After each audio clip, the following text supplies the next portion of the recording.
Bueno, es bastante probable que a cada uno de nosotros se nos dé bien alguna cosa. Estoy seguro de que más de uno de vosotros no se les da bien solo una cosa, seguramente se os da bien muchas, estoy completamente seguro. Sois gente bastante capacitada y preparada. Y puede que no seamos ni los más famosos, ni los mejores, ni los más llamativos en cuanto a esto de que se nos dé bien algo, pero objetivamente hablando podemos decir que hay algo que se nos da bien, oye, que o hemos nacido para eso o por lo menos hemos aprendido a hacerlo tan bien que casi parece que hubiésemos nacido con esa habilidad. Hay cosas a las que le dedicamos tiempo, que le dedicamos esfuerzo y por ese simple hecho muchas veces salen bien y nos convertimos en expertos en esas cosas. Y otras veces, aparte del tiempo y el esfuerzo que le dedicamos, tenemos un don o tenemos una habilidad innata, ¿no? Entonces, si se junta la habilidad y el don con que podamos dedicar tiempo y esfuerzo a eso, entonces tenemos una bomba explosiva que yo creo que a veces es lo que estamos intentando buscar en la vida, pero es difícil de encontrar o es difícil de hallar ese punto en el que se unen, ¿no? Claro, cuando esto es así, o sea, cuando hay algo que se nos da muy bien y que le dedicamos esfuerzo y tiempo a ello y vemos que nos sale bien, es difícil hacerse a un lado para que venga otro y haga lo mismo que estamos haciendo nosotros. Porque ya empezamos a mirar con sospecha, ¿no? En plan, yo lo estaba haciendo bien, a ver cómo va a hacerlo este ahora. Y entonces miramos si lo hace igual, y si no lo hace igual, entonces ya empezamos a corregirle amablemente, amoldándolo un poco a nuestro gusto, a como lo hacíamos nosotros, ¿no? Entonces pensamos que si no estamos ahí constantemente dirigiendo el asunto, vigilando las cosas y teniendo todo controlado como nos gustaría a nosotros, el proyecto, sea el que sea, se va a desmoronar, ¿no? Se va a desmoronar como un castillo de cartas de naipes y entonces no puede ser. Yo tengo que estar ahí presente para que las cosas vayan bien. Ese es el punto, ¿no?, al que muchas veces llegamos. Y esto yo creo que sucede por el afán o la manía que tenemos de querer controlar todas las cosas, ¿no? Bueno, el deseo de control nos ocurre a todos, ¿no? Yo, por ejemplo, lucho mucho con eso, con el deseo del control, aunque no controlo nada, pero no sé, intento controlarlo, pero me doy de bruces con la realidad. Y creemos que el hecho de que estemos presentes en ese lugar, en ese sitio donde se hace de esa determinada manera, va a hacer que todo salga bien, que todo salga como debe de ser, que nada se descoloque de su lugar, que no haya caos, que las cosas sigan funcionando como nosotros las dejamos. Ahora, la pregunta, que no hace falta ni contestar, porque yo creo que se contesta sola, es: ¿esto es cierto? ¿Acaso es verdadero esto? ¿De verdad, si estamos nosotros dirigiendo y controlando el asunto, las cosas van a funcionar como nosotros queremos, tal y como nosotros las hacemos? Bueno, evidentemente que eso no es así. Y en nuestro texto hoy vamos a ver algo semejante a esto, un poquito más elevado, pero algo similar a esto, ¿no? Porque vamos a ver cómo Pablo era consciente de que a pesar de su esfuerzo, a pesar de su trabajo, a pesar de incluso el llamamiento que él tenía a hacer lo que Dios le había dicho que hiciera, no dependía de que él estuviese ahí presente constantemente para que las cosas funcionaran como tenía que funcionar. De hecho, hemos visto toda esta carta y si os acordáis, al principio del todo, Pablo dice que los quiere visitar, es decir, no había estado jamás en Roma y aún así podríamos pretender pensar que él quiere controlar las cosas, pero vamos a ver que no ese es el objetivo ni es lo que él tenía en mente. Tenía una obra grande por delante, sin ir más lejos, esta era una de las muchas iglesias que había en Roma y una de las tantas iglesias que había alrededor del mundo conocido, y él se encargaba de ir estableciéndolas y luego visitándolas para ver cómo estaban o corregir algunos defectos. Imaginaos lo loco que podía volverse Pablo si él creyese que dependía de que él tenía que estar presente siempre para que las cosas fuesen bien, ¿no? En más de una ocasión, también en algunas otras cartas les dice: oye, quiero que os comportéis como los comportáis cuando yo estoy presente, ahora también yo ausente, ¿no? Evidentemente, es lógico que no podía estar constantemente ahí. Pero él creía que la gracia de Dios, es decir, que el favor de Dios y la bondad de Dios podía sostener todo aquello en lo que él evidentemente no podía estar constantemente, ¿no? Y eso es lo que vamos a leer en esta mañana, en el último capítulo de la carta a los Romanos, y vamos a ver qué podemos sacar de enseñanza, ¿vale? Vamos a leerlo, como digo, todo el capítulo 16, y dice así: os recomiendo además nuestra hermana Febe, la cual es diaconisa de la iglesia en Cencrea, que la recibáis en el Señor como es digno de los santos y que la ayudéis en cualquier cosa en que necesite de vosotros, porque ella ha ayudado a muchos y a mí mismo. Saludad a Priscila y a Aquila, mis colaboradores en Cristo Jesús, que expusieron su vida por mí, a los cuales no solo yo doy gracias, sino también todas las iglesias de los gentiles. Saludad también a la iglesia de su casa, saludad a Epeneto, amado mío, que es el primer fruto de Acaya para Cristo. Saludad a María, la cual ha trabajado mucho entre vosotros. Saludad a Andrónico y a Junias, mis parientes y mis compañeros de prisiones, los cuales son muy estimados entre los apóstoles y que también fueron antes de mí en Cristo. Saludad a Amplias, amado mío en el Señor. Saludad a Urbano, nuestro colaborador en Cristo Jesús, y a Estaquis, amado mío. Saludad a Peles, aprobado en Cristo. Saludad a los de la casa de Aristóbulo. Saludad a Herodión, mi pariente. Saludad a los de la casa de Narciso, los cuales están en el Señor. Saludad a Trifena y a Trifosa, las cuales trabajan en el Señor. Saludad a la amada Pérsida, la cual ha trabajado mucho en el Señor. Saludad a Rufo, escogido en el Señor, y a su madre y mía. Saludad a Asíncrito, a Flegonte, a Hermas, a Patrobas, a Hermes y a los hermanos que están con ellos. Saludad a Filólogo, a Julia, a Nereo y a su hermana, a Olimpas y a todos los santos que están con ellos. Saludaos los unos a los otros con ósculo, con beso santo. Os saludan todas las iglesias de Cristo. Mas os ruego, hermanos, que os fijéis en los que causan divisiones y tropiezos en contra de la doctrina que vosotros habéis aprendido y que os apartéis de ellos. Porque tales personas no sirven a nuestro Señor Jesucristo, sino a sus propios vientres, y con suaves palabras y lisonjas engañan los corazones de los ingenuos. Porque vuestra obediencia ha venido a ser notoria a todos, así que me gozo de vosotros, pero quiero que seáis sabios para el bien e ingenuos para el mal. Y el Dios de paz aplastará en breve a Satanás bajo vuestros pies. La gracia de nuestro Señor Jesucristo sea con vosotros. Os saludan Timoteo, mi colaborador, y Lucio, Jasón y Sosípater, mis parientes. Yo, Tercio, que escribí la epístola, os saludo en el Señor. Os saluda Gallo, hospedador mío y de toda la iglesia. Os saluda Erasto, tesorero de la ciudad, y el hermano Cuarto. La gracia de nuestro Señor Jesucristo sea con todos vosotros. Amén. Y al que puede confirmaros, según mi evangelio y la predicación de Jesucristo, según la revelación del misterio que se ha mantenido oculto desde tiempos eternos, pero que ha sido manifestado ahora y que por las escrituras de los profetas, según el mandamiento del Dios eterno, se ha dado a conocer a todas las gentes para que obedezcan a la fe, al único y sabio Dios sea gloria mediante Jesucristo para siempre. Amén. Y ahí termina la carta.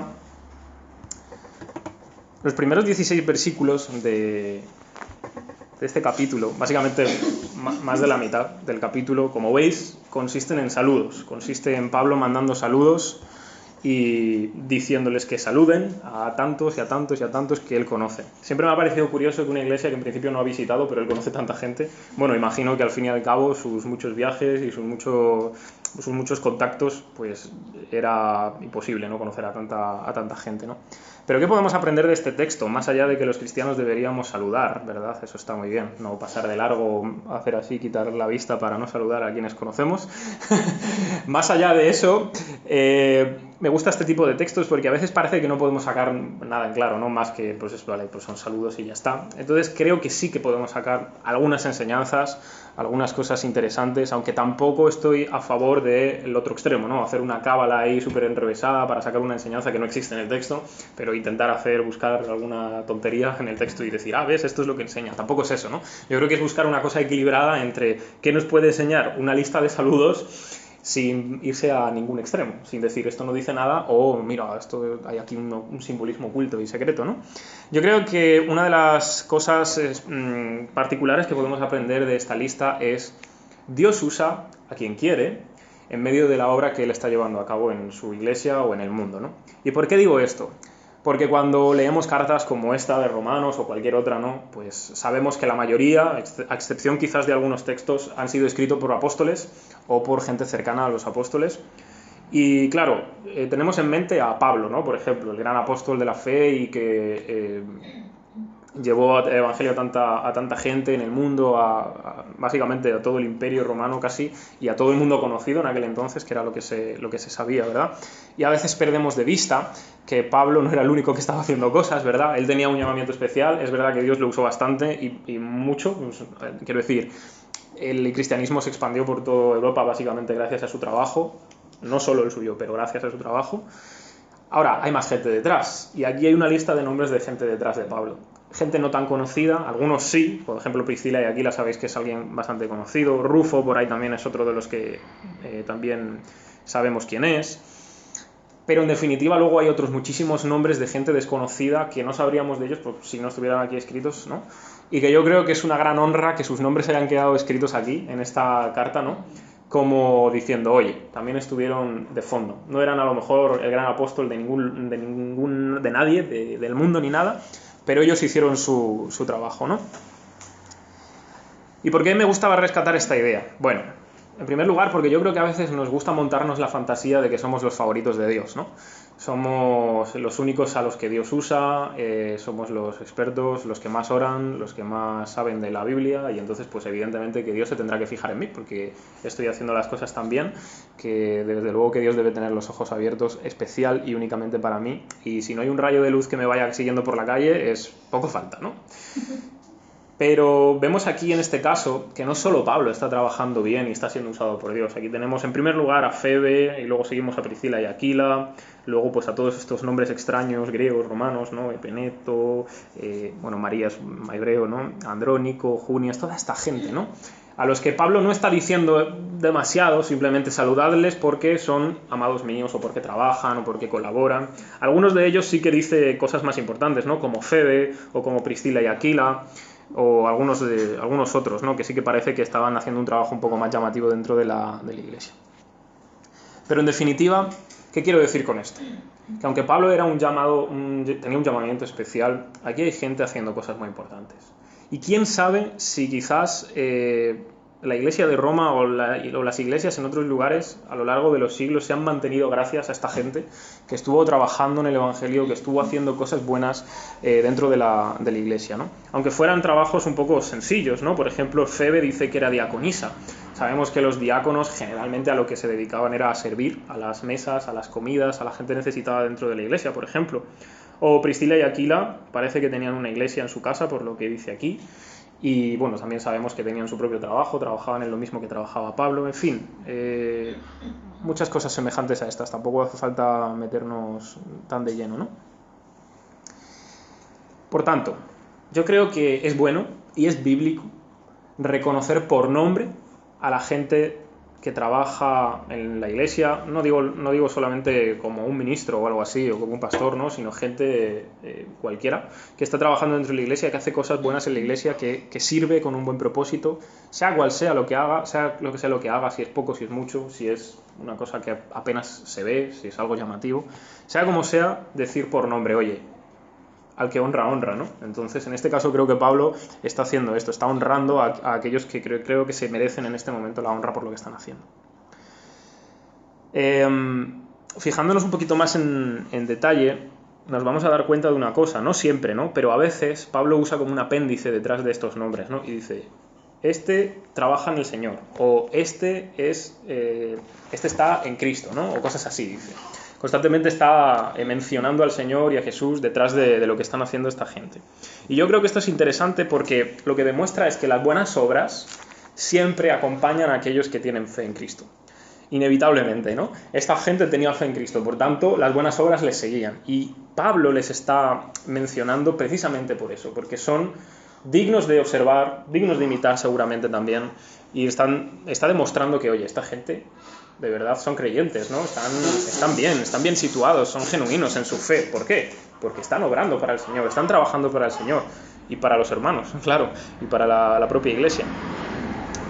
Por tanto, evidentemente que no vamos a quitarle la gran afirmación que la Reforma descubrió y que Pablo dice en Romanos, ¿no? El justo por la fe vivirá, y solo por la fe, sin las obras de la ley. Pero hay que entender que la fe nunca se queda sola. Sí es la fe sola la que salva, solo la fe, solo confiar en Jesús nos salva.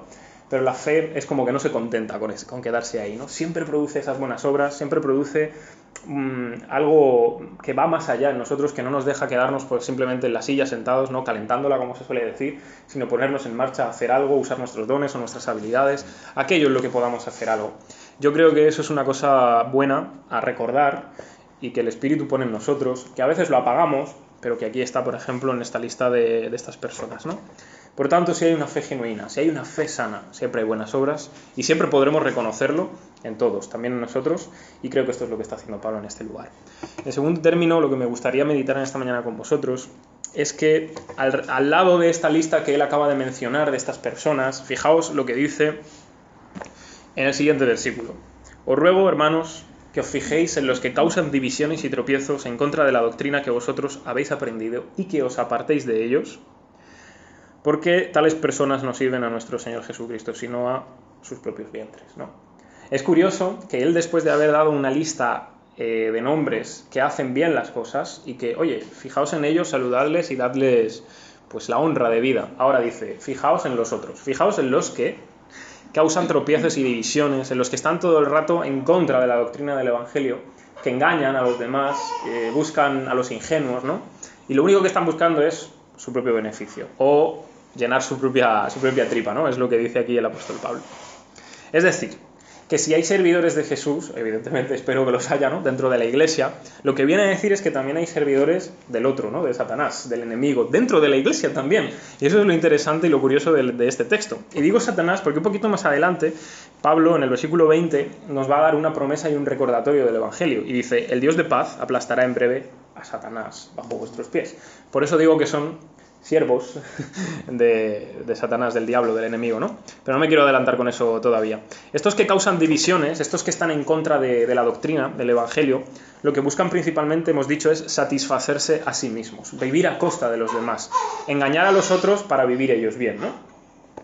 Y esto es todo contrario a lo que están haciendo los demás. Los otros en la lista no están buscando su propio placer y satisfacción, están buscando ayudar a los demás, están buscando hacer algo bueno por los demás, por su propia fe en Jesús. Estos, sin embargo, lo que están es aprovechando. Bueno, y supongo que si no todos, más de uno de nosotros habremos encontrado algún aprovechado también, que ha venido a la iglesia y algún provecho quería sacar, ¿no? Lo que pasa es que a veces se ven demasiado de lejos y demasiado fácil. Luego hay otros que, como estos a los que Pablo se refiere, pues lo hacen un poco mejor, más sutil. Van a los ingenuos, claro, van a los que a lo mejor no están muy avispados, y a esos son los que consiguen engañar y llevarse, ¿no? Pero Pablo está advirtiendo a todos, está diciendo, oye, tened en cuenta y considerar esto. En una ocasión Jesús enseñó valga la redundancia, una enseñanza que a mí me llama mucho la atención. Él nos dijo, tenéis que ser sencillos como palomas, pero también astutos como serpientes. Y a mí siempre me ha llamado la atención ese atisbo que hay entre el uno y el otro, ¿no? Porque desde luego que la paloma y la serpiente no parecen demasiado buenos amigos, pero Jesús nos enseña que en nosotros, en los cristianos, debe existir las dos cosas, ¿no? Y yo creo que Pablo aquí nos está diciendo lo mismo, pero con otras palabras, ¿no? Porque él nos está diciendo en el versículo, a ver si lo encuentro, en el versículo 19, un poquito antes de lo que he dicho, dice, quiero que seáis sabios para el bien e ingenuos para el mal. O sea, básicamente es sencillos como palomas, pero astutos como serpientes, ¿no? Es decir, todo lo que sea bueno, ahí os quiero sabios, os quiero bien entendidos, a tope. En todo lo que tenga que ver con el mal, os quiero ingenuos, os quiero que no consideréis siquiera estas cosas. Ahora bien, yo creo que cuando Pablo nos dice que seamos ingenuos para el mal, yo creo que no se está refiriendo a que seamos inocentones, ¿no? A que pensemos de los demás siempre tan bien. Oye, aquí nadie tiene malas intenciones, nadie quiere hacer lo malo, toda la gente súper guay, bien, todos de buen rollo. Yo creo que Pablo no está queriendo decir esto, ¿no? Evidentemente tampoco vamos a irnos al otro extremo, vamos a ir desconfiando a tope, ¿no?, de la gente por la vida, tampoco es eso, ¿no? Pero yo creo que él no quiere que seamos ese tipo de inocentón, porque si no seríamos mangoneados constantemente, porque es que generalmente la gente, pues vamos a decirlo claro y no nos engañemos, y nosotros mismos entramos dentro del saco, no solemos tener así de buenas a primeras tan buenísimas intenciones siempre, o sin buscar siempre algún tipo de interés, ¿no? Pero yo creo que Pablo no está queriendo decir esto. Yo creo que lo que está queriendo decir es, sé ingenuo pero contigo mismo. O sea, sé ingenuo para el mal tú, o sea, con tus pensamientos y acciones. No te pongas a maquinar el mal, no te pongas a pensar el mal, sé ingenuo en eso. Sé como si no pensaras el mal, como si no te saliese, ¿no? Yo creo que eso es lo que él está queriendo decirnos aquí. Ahora, ya sé que esto es bastante complicado, ¿no? Pero, por ejemplo, el profeta Miqueas en una ocasión dice, hay de los que en sus camas piensan el mal, ¿no? Piensan la iniquidad y maquinan el mal. Y cuando llega la mañana lo llevan a cabo porque tienen en su mano el poder. Y yo creo que esa es la clave de lo que Pablo nos está diciendo aquí. Es, no maquines el mal. No te idees tus cositas y luego cuando tengas la oportunidad lo hagas. Eso es donde debes ser ingenuo. Y sabio debe serlo para el bien, para hacer lo que es correcto y lo que es bueno en Cristo, ¿no? Vamos, comportarse como es digno de Cristo. Y yo considero que este tipo de ingenuidad, es decir, de que no nos salga naturalmente pensar lo malo, es bastante complicado. Porque, a ver, todos yo creo que tenemos experiencias y ejemplos, que tampoco hace falta que los saquemos ahora, ¿no? Pero que nos hemos visto en ciertas situaciones o circunstancias en las que de repente hemos dicho, uy, esto está un poco descontrolado, ¿no? Esto aquí no está vigilando nadie. Ahora mismo si yo hiciera esto o lo otro, no se enteraba nadie, yo salgo ganando. ¿Y esto qué pasa, no? Cosas de ese estilo. A mí me ha pasado, tampoco hace falta tener que reconocer que soy un santo ni nada. Pero quiero decir que creo que nos pasa a todos que nos sale. Y empiezas como a idear un poco el plan. Luego ya te cortas, ¿no? Porque gracias a Dios te refrena ahí, por su gracia te dice, oye, tranquilo, ¿no? Pero has empezado un poquito a darle a la manivela y te ha salido un plan, digamos, un plan. Y tú dices, bueno, pues si eso es ingenuidad para el mal, me parece que no lo es, ¿no? Entonces tenemos que pedir al Señor que, por favor, por su gracia, nos haga ingenuos para el mal y que, mientras tanto, hasta que nos haga ingenuos, que nos refrene de esos grandísimos planes que nos salen para el mal y que nos haga sabios para el bien, ¿no? Ojalá que pronto sea así. Ahora bien, ¿cómo podemos intentar hacer algo nosotros también, ¿no? ¿Qué podemos poner de nuestra parte? Si es que podemos poner algo para poder ser ingenuos para el mal y sabios para el bien. Bueno, yo creo que lo único que nos puede cambiar en ese sentido es el Evangelio de Jesús, ¿no? Es una y otra vez pensar y repensar en lo que Cristo ha hecho por nosotros, en dónde ha llegado Él para hacer que cambie nuestra vida, que transforme nuestro ser desde el interior y cambie nuestra forma de pensar, nuestra forma de vivir, ¿no? Yo creo que es lo único. Solo las buenas noticias de Jesús pueden llegar hasta adentro, porque yo puedo intentar esforzarme por no pensar mal o porque no se me ocurra algo malvado, pero al final es como que me sale natural. Ahora, el Evangelio de Jesús puede transformar mi vida de una manera diferente. Yo puedo ver el amor que Él ha tenido por mí, cómo Él ha sufrido las consecuencias de mi propio mal hasta tal punto que yo diga, si Él ha sufrido todo este mal por mí, entonces ahora yo puedo dejar el mal completamente, porque hasta ese punto llegó Él por mi propio mal, ¿no? Entonces creo que esa es la clave. Y yo creo que Pablo nos hace un recordatorio y una promesa, no Pablo, ¿no? Sino el Dios mismo, pero Pablo nos recuerda que el Dios de paz aplastará en breve a Satanás bajo vuestros pies. Y a continuación dice, la gracia de nuestro Señor Jesucristo sea con todos vosotros. Yo creo que esta es la clave. Tener la seguridad de que Dios ha vencido al mal es lo único que a nosotros nos puede dar la fuerza, el poder y la capacidad de decir, yo también puedo luchar contra el mal. No porque tenga el poder, sino porque Dios ya lo ha vencido. Porque estoy viviendo desde una victoria ya dada, ¿no? Entonces, si Él ha vencido al mal, entonces yo puedo vencerlo porque estoy con Él. Y no solo eso, dice, la gracia de nuestro Señor Jesucristo sea con todos vosotros. Es decir, si además de la promesa, la gracia de Dios está con nosotros, creo que tenemos bastantes recursos para luchar contra el mal de una manera buena, ¿no? De una manera adecuada y que no nos decaigamos, no nos entristezcamos, ni estemos ya, bueno, lo damos todo por perdido. El otro día, por ejemplo, cuando reflexionábamos sobre la resurrección, Mike decía que una de sus esperanzas en la resurrección es que dejará de pecar. Pues sí, es una buena esperanza, la verdad, y hasta entonces el Señor está transformándonos, hasta el punto que cuando llegue ese día, el mal será eliminado por completo de nosotros, ¿no? Dios lo aplastará en breve. Además dice en breve, para que no nos cansemos, para que no desmayemos. Si nos dijera, lo aplastará, sí, bueno, pero dentro de 5.000 años, bueno, pues entonces todavía hay tiempo, ¿no? Pero Él dice en breve. Entonces debemos confiar que esta palabra es cierta para nosotros, que en breve Él va a aplastar el mal bajo nuestros pies. Por eso quiero terminar, por supuesto, con aquel que ha vencido, ¿no? Con la victoria de aquel que realmente nos ha dado su victoria. Hablando de esta victoria, tenemos que meditar profundamente en cómo Jesús la ha llevado a cabo y cómo la extiende a nosotros. Porque, en primer lugar, esta promesa que Pablo recuerda, porque en verdad es un recordatorio, cuando dice Dios aplastará en breve a Satanás bajo vuestros pies, nos hace no solo tener la seguridad de que el mal ya ha sido vencido y de que no nos va a vencer ni desde fuera ni desde dentro, es decir, no nos va a vencer Satanás, pero tampoco nos va a vencer nuestro propio mal que hay dentro de nosotros, porque Jesús nos da esa victoria, sino que Pablo está recordándonos, muy probablemente lo que tiene en mente, es una promesa que está en el capítulo 3 de Génesis y que se ha dado a conocer como el primer evangelio, ¿no? Porque es como si fuera el evangelio un poquito, no escondido, pero sí en cierta manera velado, ¿no? Y allí en Génesis 3 dice, cuando Dios maldice a Satanás, a la serpiente antigua, ¿no? Le dice, pondré enemistad entre ti y la mujer, ¿no? Os voy a hacer enemigos. Y entre tu descendencia y su descendencia. Esta, es decir, la descendencia de la mujer, te va a herir en la cabeza y tú le vas a herir en el calcañar, en el talón. Y esto se ha conocido como el primer evangelio porque si la serpiente antigua es Satanás y si la descendencia de la mujer es aquel que verdaderamente tenía que venir para salvarnos, es decir, Jesús, ciertamente que se cumple en él. Porque él desde luego que ha aplastado a Satanás y lo ha vencido por completo, aunque él le hirió por un momento en el calcañar, en el talón, ¿no? Hablando metafóricamente, pero realmente sucedió, realmente esta herida. Por tanto, esta referencia a la descendencia de la mujer, por supuesto que hace mención a Jesús, ¿no? Sabemos que él es la simiente, la descendencia. Pablo lo va a recordar de otra manera. Por un lado recordará diciendo que él es la descendencia de Abraham, pero después también va a decir que él es la descendencia de la mujer, es decir, que nació de la mujer, que vino de la mujer, aparte de ser el Hijo de Dios. Y en Cristo se cumple esta profecía. En Cristo Él vence al diablo, Él vence al mal por nosotros. ¿Y cómo lo hace? Por supuesto que lo hace en la cruz. En la cruz Él vence nuestro propio mal, Él carga nuestro propio mal para vencerlo, para propiciar nuestros pecados, pero también vence a Satanás, también vence al mal y a la oscuridad de las tinieblas, porque en ese momento Satanás estaba queriendo hacer de las suyas, pero no se daba cuenta de que estaba haciendo todo lo contrario en realidad. En segundo lugar, tenemos que recordar que el Evangelio no es otra cosa que predicar a Jesús.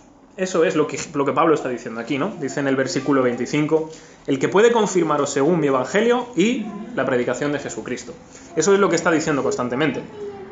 Y junto con esta verdad se encuentra otra, que el evangelio es lo único que nos puede establecer de manera firme, lo único que nos puede confirmar, lo único que nos puede afirmar firme en la fe.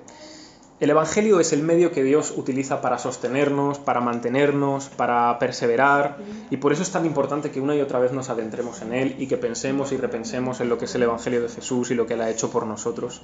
Solamente así, solamente recordando una y otra vez lo que Jesús ha hecho, es que nosotros podemos permanecer y podemos perseverar. No hay otra cosa, no hay otra palabra, no hay otra promesa, no hay otra buena idea, otra buena esperanza que nosotros tengamos que pueda realmente hacernos establecernos y perdurar en el tiempo, ¿no? Porque absolutamente todas las esperanzas y confianzas que ponemos en otras cosas o bien nos decepcionan, o bien fracasan, o bien terminan, o bien nosotros al final también las abandonamos. Sin embargo, el Evangelio de Jesús es eterno, ¿no? Y aquí es donde Pablo tenía su confianza. Pablo no tenía su confianza en, oye, mira, soy un gran apóstol, entonces yo tengo que ir yendo a todas las iglesias y de vez en cuando tengo que ir vigilándolas, no vaya a ser que se me desmorone la cosa, ¿no? Lo hacía porque evidentemente él amaba las iglesias y él quería ver cómo estaban y quería, pues muchas veces, como a los romanos, confirmarles en la fe, quería darles una palabra, una esperanza, lo que fuese, ¿no? Pero al final Pablo donde tiene la confianza es en aquel que os puede confirmar, según mi evangelio, y la predicación de Jesucristo. Básicamente esa es su esperanza. Si hay alguien que os pueda confirmar y establecer, créeme, ese no soy yo. Ese será Dios por la predicación de Jesús, por el evangelio. Y yo creo que ahí es donde él está en paz y tranquilo. Y por eso puede dar tantas vueltas por el mundo y estar estableciendo una iglesia aquí, allí, y va escribiendo por carta. A veces manda a sus colaboradores, ¿no?, allí para que estén presentes. Pero él puede estar bien, contento con esto, porque es Dios al final el que sostiene las cosas. Y esta iglesia, queridos hermanos, la sostendrá Dios o no la sostendrá, pero nadie más. Aunque nosotros hagamos nuestro trabajo, hagamos nuestras cosas y nuestras habilidades y dones, y estoy agradecido de que lo hagamos y de que lo sigamos haciendo, pero al final, ¿quién va a sostener esto? El único que pone el candelero en su lugar, ¿no?, como dice en Apocalipsis, es Jesús. Y Él lo pone o lo quita, y ojalá que Dios no lo quite nunca de aquí, lo tenga siempre puesto y esté bien encendido, ¿no? Así que yo creo que esa es la clave para nosotros también. Solo el Evangelio nos puede hacer ser estables en nuestra vida. Cuando venga el momento difícil, cuando venga la oscuridad, cuando venga lo que no entendemos, cuando vengan las dificultades, cuando venga no dormir, como en mi caso, al final la esperanza y la confianza que tengo para no volverme loco es: Jesús ha hecho por mí algo increíble, algo que yo no puedo ni siquiera definir. Él me ha amado hasta tal punto que yo puedo seguir permaneciendo. Dios no me odia, Dios no me aborrece, Dios me ha amado, ¿no? Y yo creo que eso es en última instancia lo que tenemos que meditar, porque al final el objetivo del Evangelio, ¿cuál es?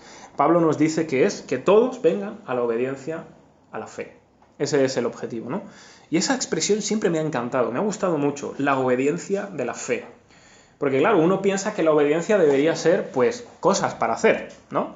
A mí me dicen, haz esto, obedezco, entonces lo hago. Y sí, es verdad, la obediencia tiene este punto. Pero cuando hablamos del Evangelio, aunque está esto también, por supuesto, ojo, cuidado, no estoy diciendo lo contrario, él sin embargo está diciendo la obediencia a la fe. ¿Por qué? Porque la fe es obediencia. Porque la fe nos sitúa en armonía con Dios. Porque la fe nos coloca donde Dios quiere que estemos. Es decir, que creamos que Él ha enviado a su propio Hijo para salvarnos, para perdonarnos, para que ahora, a partir de ese momento, tengamos una vida nueva con Él. Por eso la fe es obediencia. Por supuesto que la fe traerá la obediencia de la ley, ¿no?, de seguir sus mandamientos, pero la propia fe, en primer lugar, es la obediencia. Y ese es el clímax, realmente. Saber que Dios nos afirma porque nos ha recibido. Dios ha llegado hasta tal punto que ha extendido su brazo ha abierto su mano, la ha vuelto a cerrar para agarrarnos y a ver quién es el listo que ahora nos saca de allí. Ni nosotros podemos salvarnos de ahí. Él ha cerrado su mano para sostenernos, para firmarnos, para establecernos. Y ha llegado hasta tal punto, culmen, como estábamos recordando también el domingo pasado o el viernes pasado, que era Viernes Santo. Dios ha llegado hasta el punto de que ha entregado a su propio Hijo a la cruz para perdonar nuestra maldad, nuestro propio pecado, nuestra falta de confianza y de obediencia a la fe en Él. Y habiéndonos aferrado ahora ahí, no nos va a soltar ni nos va a dejar, ¿no? Si Él ha llegado hasta ese punto, es decir, si Él ha entregado lo más precioso que tiene, que es su propio Hijo, si no lo ha eximido de esa muerte y de esa entrega por nuestro propio mal y pecado, de pagar por nuestro propio pecado, ¿tú crees que ahora Dios de repente va a decir, bueno, ya me he cansado de esta gente, están todo el día igual, siempre pecando, siempre haciendo de las suyas, siempre pensando lo malo, bueno, vamos a dejarlo porque es que desde luego que yo me pensaba que esto iba a ser otra cosa, pero esta gente no vale para nada? No, Dios sabe cómo somos, Dios sabe que somos un material bastante defectuoso, pero es con eso con lo que trabaja porque no tiene otra cosa. Y Él nos está transformando. Si hasta ese punto Él ha llegado, si hasta ese punto Él ha querido llegar de establecernos y afirmarnos firme en la fe de Jesús, créeme, a partir de ahora ya no podemos tener ninguna duda de que Él nos va a establecer y lo va a hacer hasta el fin. Esto es como Pablo termina esta carta, y es curioso que termine así. A mí me llama la atención que termine así, porque hasta que Jesús regrese, creo que esta es la palabra con la que nos tenemos que quedar, que aquel que nos puede confirmar, según el Evangelio y la predicación de Jesucristo, es aquel en quien podemos poner nuestra confianza. Al final, toda la gloria es para Dios por lo que Jesús ha hecho. Si eso es así, nosotros tenemos que tener fe que lo que Jesús ha hecho hará su obra en nosotros. Que no ha sido en vano, que Él no ha muerto por nada, sino que verdad ha muerto por nuestros pecados, ha vuelto a la vida para justificarnos con Dios, para relacionarnos de nuevo con Dios. Ahora estamos en paz con Él y el Dios de paz aplastará al mal en todas sus formas, incluido Satanás, en breve, bajo nuestros pies. Así que así termina Pablo, y espero que así sea la manera en que ahora nosotros nos conduzcamos en la vida, a partir de este momento, si no lo hacíamos ya, teniendo esta promesa en mente.